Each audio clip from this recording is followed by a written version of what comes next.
বিসমিল্লাহির রহমানির রহিম। প্রিয় বটর জাতি, আসসালামু আলাইকুম। নির্বাচনী ব্যস্ততায় এক প্রান্ত থেকে আরেক প্রান্তে ছুটে চলেছি। চারিদিকের ব্যস্ততার কারণে আপনাদের যে অপপ্রচার একের পর এক আপনারা করে যাচ্ছেন আমাকে ঘিরে, এগুলার আমি সময় দিতে পারতেছি না কিংবা দেখারও সুযোগ হয়ে উঠতেছে না। তবে আপনারা যে এত কষ্ট করে এগুলো করছেন, অপপ্রচার চালাচ্ছেন আমার এগেনস্টে, তো মাঝে মাঝে আপনাদেরকে যদি একটু সময় না দেই, গুরুত্ব না দিই, এটা জুলুম হয়ে যায় আপনাদের উপরে।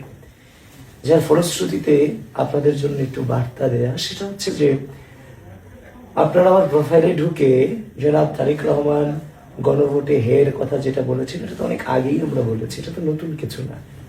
আমি দেখলাম জনাব তারেক রহমানের এই ঘোষণার পরে আপনারা আমার প্রোফাইলে ঢুকে কয়েক মাস আগে যে নায়ের একটা ফটো কার্ড দিয়ে আমার বিরুদ্ধে আবার অপপ্রচারে নেমেছেন। ঠিক আছে, অপপ্রচারে নেমেছেন, এটা তো আপনাদের জব, এটা তো আপনাদের করতেই হবে। কিন্তু ঘটনা হচ্ছে যে এই না তো ওই না, এটা আপনারা জানেন, জেনেও নোংরামি করছেন। কিংবা জাতীয় নির্বাচনের আগে যে গণভোট দাবি আপনারা করেছিলেন, মানে জাতীয় নির্বাচনকে বানচাল করবার জন্য, ওইটার বিরুদ্ধে আমরা না বলেছিলাম সেই সময়টাতে।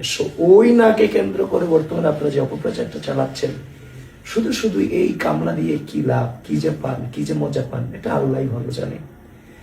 জুলাই সনদের পক্ষে তথা গণভোটে আমরা অবশ্যই ইয়েসি আছি। তবে জাতীয় নির্বাচনের আগে আরেকটা গণভোট কিংবা জাতীয় যে ভোট প্রতিষ্ঠা করার যে একটা অপচেষ্টা ছিল আপনাদের নির্বাচনকে বানচাল করবার জন্য, ওটাকে না বলেছিলাম। সুতরাং অপপ্রচার থেকে দূরে থাকুন, একটু মানুষ হন, আর কত বদ জাতিতে বসবাস করবেন। ধন্যবাদ আপনাদেরকে। আসসালামু আলাইকুম।